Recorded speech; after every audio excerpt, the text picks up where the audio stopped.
Jonathan Christie dan Anthony Ginting terus berjuang keras di China Open dan Hong Kong Open 2024, tetapi kenapa performa mereka belum maksimal? Di video ini, kami ungkap rahasia.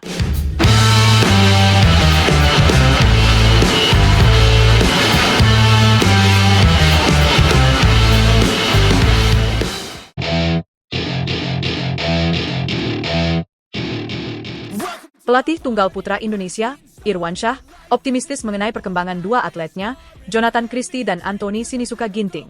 Meskipun hasil mereka di China Open 2024 belum maksimal, Jonathan dan Ginting dinilai telah menunjukkan peningkatan, terutama dari segi mental dan motivasi. Hal ini menjadi modal penting dalam persiapan menuju dua turnamen Eropa yang akan datang, Arctic Open dan Denmark Open 2024. Setelah Olimpiade Paris 2024, Jonathan dan Ginting kembali bertarung di turnamen tingkat dunia. Pada China Open 2024, Jonathan mampu mencapai babak semifinal, sedangkan Ginting terhenti di perempat final. Sementara itu, di Hong Kong Open 2024, keduanya sama-sama mencapai semifinal. Meski demikian, gelar juara belum bisa diraih oleh kedua tunggal putra andalan Indonesia ini. Kekalahan Jonathan dari Wang Hong yang di semifinal China Open 2024 dengan skor 17-21 dan 18-21 tentu menjadi pelajaran penting bagi pemain yang akrab disapa Jojo ini. Begitu pula dengan Ginting, yang terpaksa mengakui keunggulan Kunlavut Phititsan dari Thailand di perempat final dengan skor ketat 21-10, November 21, dan 19-21. Menurut pelatih Irwansyah, pencapaian mereka tidaklah buruk. Dari segi mental dan motivasi, Jonathan dan Ginting sudah menunjukkan perkembangan yang signifikan setelah kegagalan di Olimpiade. Meskipun permainan mereka masih terbilang belum konsisten, dengan seringnya terjadi keraguan dalam menghadapi tekanan, Irwansyah melihat sisi positif yang dapat dikembangkan lebih lanjut. Seperti yang kita tahu, bulu tangkis adalah olahraga yang tidak hanya mengandalkan keterampilan fisik, tetapi juga memerlukan ketenangan mental. Kedua turnamen, China Open dan Hong Kong Open, menjadi tempat untuk mengasah ketahanan mental Jonathan dan Ginting. Ini juga menjadi sinyal bahwa mereka sudah siap untuk menghadapi tantangan lebih besar di turnamen mendatang. Mengembalikan performa pasca kegagalan di Olimpiade bukanlah tugas mudah, tetapi Irwansyah percaya bahwa dengan persiapan yang tepat, Jonathan dan Ginting bisa kembali ke puncak performa mereka. Saya yakin kedepannya mereka akan tampil lebih baik lagi, ungkapnya dengan penuh keyakinan. Pada dua turnamen yang akan datang, Arctic Open dan Denmark Open, Irwansyah berharap Jonathan dan Ginting dapat menunjukkan perkembangan yang lebih baik. Tantangan di turnamen Eropa ini tentu berbeda, dengan kondisi lapangan dan atmosfer yang tak kalah menantang. Namun, kedua pemain diharapkan dapat mengatasi tekanan dengan lebih baik dan tampil lebih percaya diri. Seluruh fans bulu tangkis Indonesia tentu menantikan aksi gemilang dari Jonathan dan Ginting di turnamen-turnamen tersebut. Dengan motivasi yang telah kembali pulih, kini saatnya bagi keduanya untuk memberikan yang terbaik bagi Indonesia. Kita semua berharap agar mereka bisa mengatasi segala tekanan dan keluar sebagai pemenang di Arctic Open maupun Denmark Open 2024. Dari segi teknik, Irwansyah menyadari bahwa ada beberapa aspek yang masih perlu ditingkatkan oleh Jonathan dan Ginting. Salah satunya adalah kemampuan untuk tetap tenang dalam situasi sulit, di mana seringkali terjadi perubahan strategi saat pertandingan berjalan. Ini adalah area yang menjadi fokus latihan mereka menjelang turnamen-turnamen besar di masa mendatang. Bagi para pendukung, perjalanan Jonathan dan Ginting di dua turnamen terakhir bukanlah sesuatu yang harus diratapi, melainkan menjadi bahan refleksi untuk meningkatkan dukungan di turnamen berikutnya. Bagaimanapun, perjuangan mereka untuk kembali ke performa terbaik harus diapresiasi, terutama mengingat betapa sulitnya untuk bangkit dari kegagalan di ajang sebesar Olimpiade. Dengan optimisme dari sang pelatih, Jonathan dan Ginting diharapkan bisa segera memperbaiki performa mereka dan membawa pulang gelar juara bagi Indonesia. Kita semua tahu bahwa mereka memiliki potensi besar, tinggal menunggu waktu hingga mereka benar-benar mencapai performa puncak mereka. Semoga kedua turnamen di Eropa nanti bisa menjadi momentum kebangkitan Jonathan dan Ginting di kancah bulu tangkis dunia. Jadi, mari kita semua terus mendukung dan memberikan semangat bagi Jonathan dan Ginting. Perjalanan mereka masih panjang, dan dengan kerja keras serta dukungan dari seluruh penggemar, bukan tidak mungkin gelar juara di turnamen-turnamen besar akan segera diraih. Semangat Jonathan dan Ginting! Indonesia menantikan kemenangan kalian.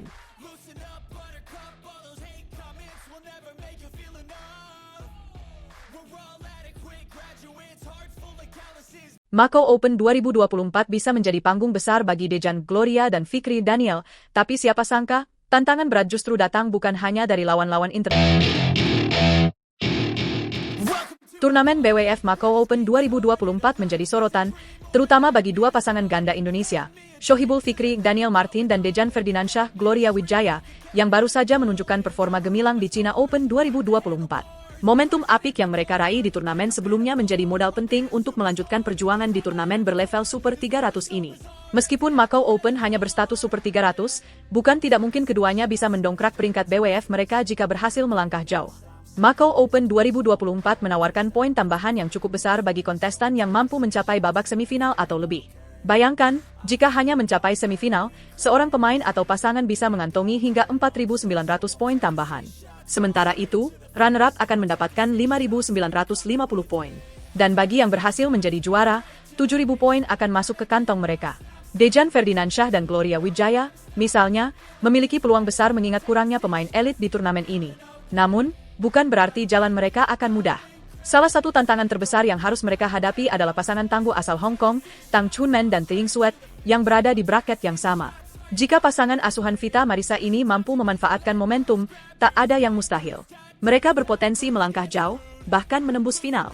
Sementara itu, di sektor ganda putra, Shohibul Fikri dan Daniel Martin harus menghadapi sesama pemain Indonesia, Yeremia Rambitan dan Rahmat Hidayat, di babak 32 besar.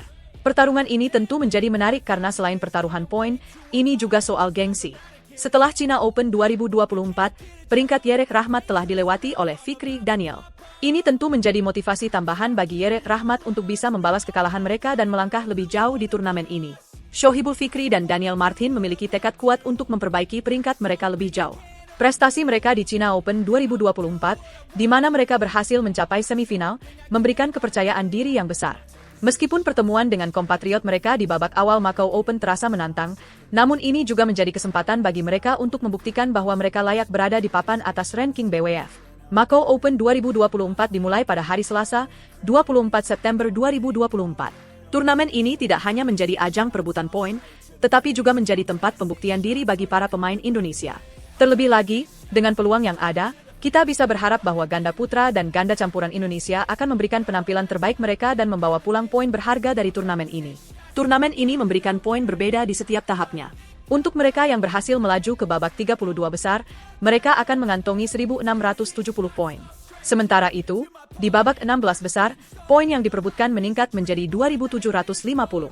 Mereka yang mencapai babak perempat final akan membawa pulang 3.850 poin. Namun, sorotan terbesar tentu ada di babak semifinal, runner-up, dan juara. Dengan poin tambahan yang signifikan, peringkat dunia bisa berubah dalam sekejap. Pertarungan di Macau Open 2024 ini tidak hanya tentang skill, namun juga tentang mental dan strategi yang tepat. Keputusan-keputusan yang diambil dalam hitungan detik di lapangan akan sangat menentukan nasib para pemain. Dalam situasi seperti ini, mental juara sangat dibutuhkan, terutama bagi pasangan-pasangan Indonesia yang sedang dalam performa terbaik mereka. Shohibul Fikri dan Daniel Martin misalnya, harus mampu menjaga konsistensi permainan mereka. Di satu sisi, mereka harus tetap fokus menghadapi tantangan dari rekan senegara di babak awal, namun di sisi lain mereka juga harus bersiap menghadapi pemain-pemain kuat dari negara lain di babak berikutnya. Tekanan yang ada tentu sangat besar, namun inilah yang akan menjadi pembuktian sejati bagi mereka. Apakah mereka bisa mempertahankan momentum positif dari China Open 2024 atau tidak? Bicara soal tekanan, hal ini juga berlaku bagi Dejan Ferdinansyah dan Gloria Wijaya. Pasangan ganda campuran ini harus menghadapi lawan tangguh dari Hong Kong di babak awal.